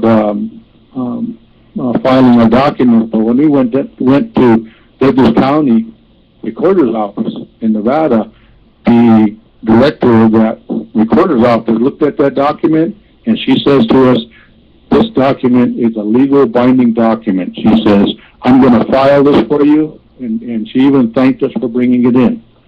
And we really appreciated that position that she took, because she didn't look at us as outsiders. She looked at us as original people. That's right, yeah. There was a senior clerk there for Douglas County, remember? And she directed us right to the gal, right in there, and she walked us down the hallway, and she said, wow, she goes, this is historical. She goes, and having grown up here, having grown up with your two family members, she says, I'm very proud of you, Washoe. She said, this is very good. Walk right up down the hallway, go right in there and see that little girl. She said, she'll help you. And they were just happy. There were 3 or 4 women that actually came up to the counter and looked at the document and said, wow, this is great. Wow, the Washoe, wow. Now, not only did it give our sense of pride, but it was factual, William. Not only was that historical, but me and Art were going to run out of there like 2 kids in the candy store. It's very important. Renee's statement is very important because there's an aspect I just want to make sure that the listeners understand. Renee's given a lot of insight and testimony, and certainly represented women very well in her discussions about these matters. One is that the women are actually part of the sacred estate. It's not the trees and the rocks and the water and the air and the soil, but the women are part of the sacred estate. So this is very important. Now, I want to let Renee and Art carry this, but it's important to realize that the bar lawyers are from a corporation. The American Bar Association overruns them, and that association is a guild of lawyers and a trade union. Now, these corporate attorneys have to step out of the judiciary branch of government and go in and advise and participate with the tribal corporations. A tribal corporation cannot make a treaty with the U.S. government because they are a subdivision of that U.S. government. Their laws, charters, rules, regulations are approved by the subdivision known as the BIA. So they're literally, the lawyers are using a very perjurous presumption and like one comment about the fishing and game, though. Go ahead, yeah, I'm just water for me. Yeah, go ahead. Hello? Go ahead, Renee. Yeah, go ahead, Wait, Renee. can you hear me now? Yes. Yeah. Yeah, and Art can probably touch on this too, because being a woman and stuff, and when it comes to hunting and stuff, I mean, within my people and my different clans and stuff like that, it's always looked at. It's not so much as a taboo, but it's still looked at as, you know, traditionally the man and stuff, and the women don't hunt and stuff too. But back in the early 70s, I was growing up with great grandmothers from Washoe and Paiute Shoshone side, and a lot of grandfather uncles on the Washoe side and stuff. Art remembers us growing up there. And I gained my permission, I earned it, you know, and from the old men, and then finally the men listened to the older women to allow me to hunt on both sides. But when it comes to this gaming stuff and everything now and stuff new, we did surprise and, not surprise, but we did provide some new documentation about how our hunting and fishing commission is still, you know, being, it's not so much, I think, that they're trying to dismantle it as much as they are not trying to, you know, throw power around here, but they're still not trying to incorporate the Washoe, the traditional hunt, the traditional things that we do, the values, the elders, the youth and all that. So Art brought up some very important points when we spoke about that. But as a woman, nowadays, the women, you know, get on the hunting commission, we hunt, we do these certain things, but the women are also protective of our rights and our traditional rights too. I'm one of those. Why? Because I don't believe in some of the things, you know, that are hunting. I believe in walking. I believe in hunting, cleansing, all those beautiful things that I was taught, especially in our language. So when Art came in and tried to bring that back to the commission, not only did we have, I have, brothers on there and this and that, I heard a lot because they were coming to my home and speaking to my father, who's an elder of the tribe. Well, in that sense, my father was saying the same things that I was wondering, you know. So to this day, it's been a couple of years since he's been on, because this day we still fight these, and I know Art can speak to that a little bit about what our chairman is doing right now, and how not just politics, but law is starting to come into our hunt. So Art, if you can explain kind of what we did with the chairman, not what we did, but what the chairman and their tribal council, I mean, this looks at, because we haven't talked about all the racketeering going on. So Art can talk about that for a few moments.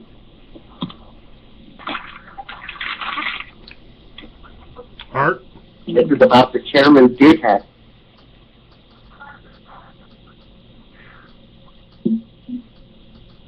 Okay, let me see here. I think what is really important to see here when it comes to the hunting and fishing position of the tribe, that was how we sustained ourselves. That's how we could provide ourselves with the sustenance that we needed in order to, you know, eat. And when the Gaming Commission was created, it was created to because of the tribal government and the tribal corporation and the Constitution. So they were creating something that was a formal type of design. And what it has morphed into now is there's been a few people that have created enrollment called dual enrollment, to where you're part of two tribes. You can only collect services from one tribe or the other, and you can't collect from both. And now they have what is called dual enrollment, to where this instance come up where somebody had gotten a tag, and the question was that they were dual enrolled, so they pulled their tag. They said you can't collect from both sides. And that's a legal position that's coming about right now with the man that got his tag pulled because of dual enrollment.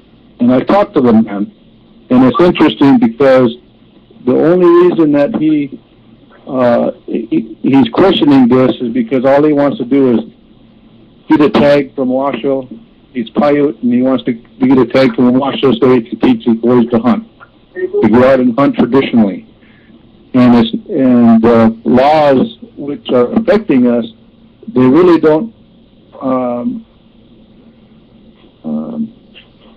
He's not a traditional person, so he's not fighting the fact of being traditional and having the right to hunt. He's just fighting the fact that he's got dual enrollment, so he should have the right because there's other people that are dual enrolled that don't get questioned. And that's where the idea of this traditional hunting and fishing position came about. Our management role is when we hunt and fish, we do it because of the honor and the respect, and we want to be able to provide for our families. But some people, really the way not go ahead.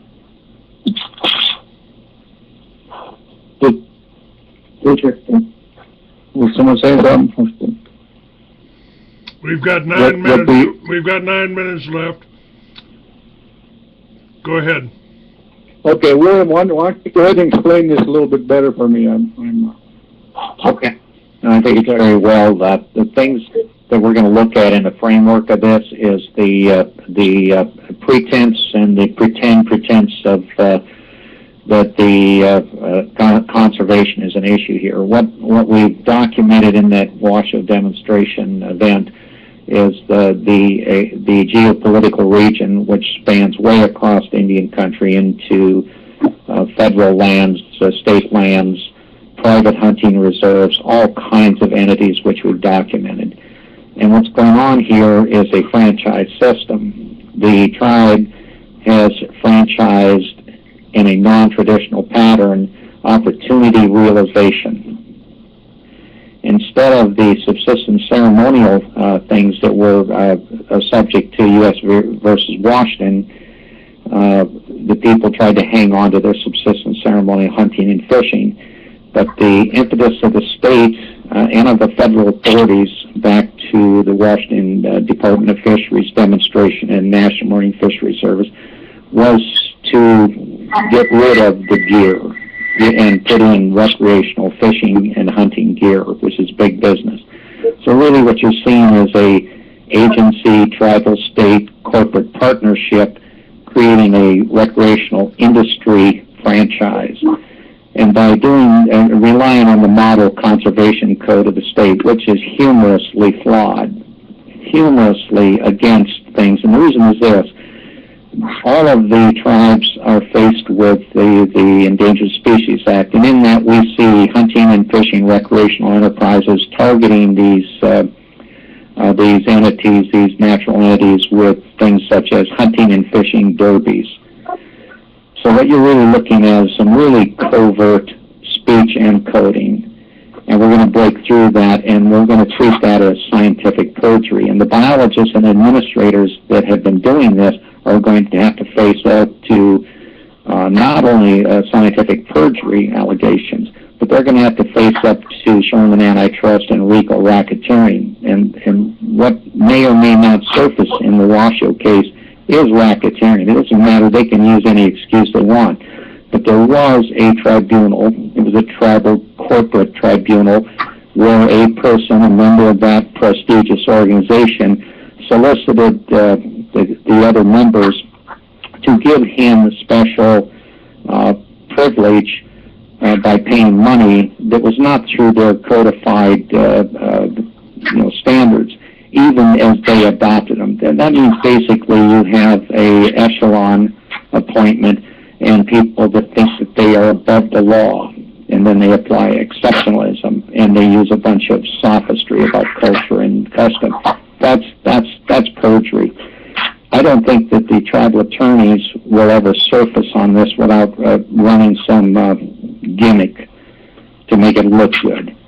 But nevertheless, it comes back to franchising. You're using an alien model of recreational opportunity realization and commerce, while the individual members of the tribes are not getting food, subsistence, ceremonial. And that was a big issue in U.S. v. Washington, and it was concluded by Judge Bold in the courtroom on the record that the state of Washington and others were protracting the attraction of recreational attractions for their economic income, their money, including stakeholder interests like the tribe of Washoe, which is selling license permits and special access fees.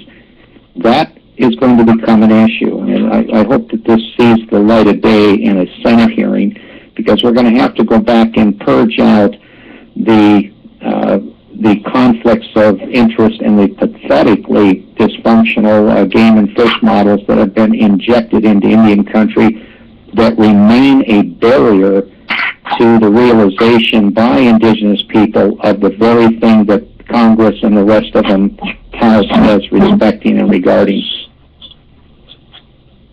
Maybe that's a little bit of a lecture, but I can back it up with the citations and the facts and so forth.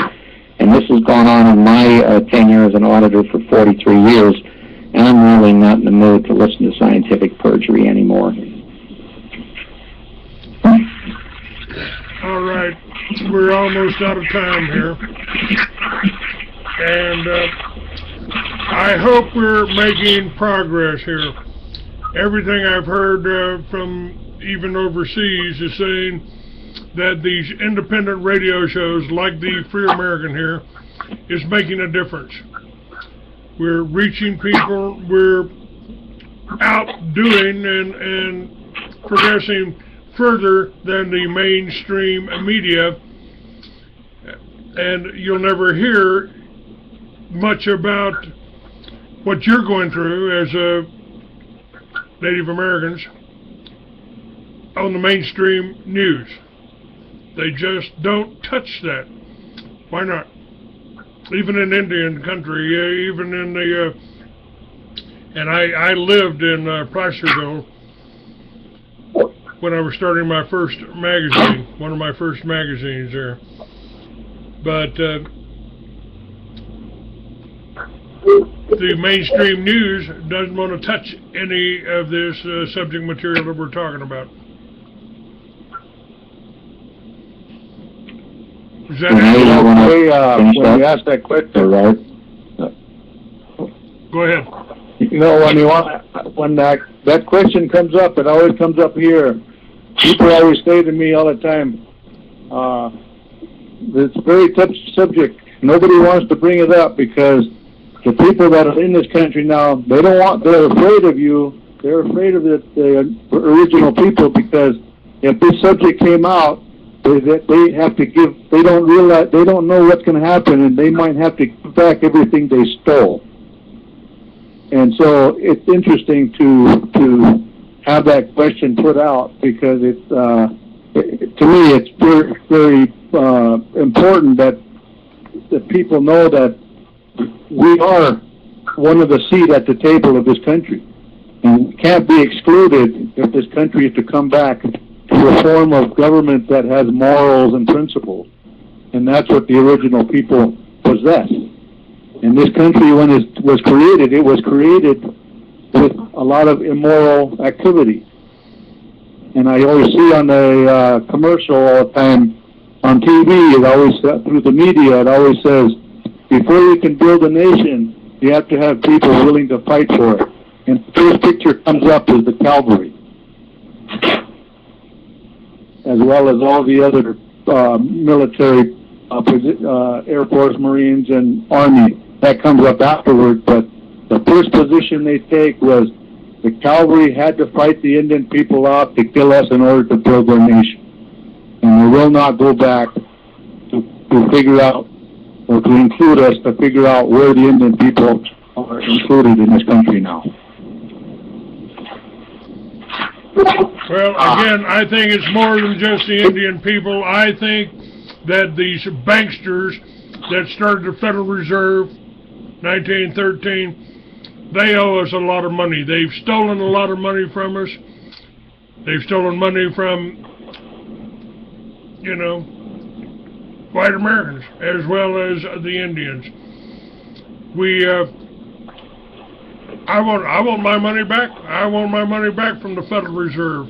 It was a scam in the beginning. Still is. We're out of time here.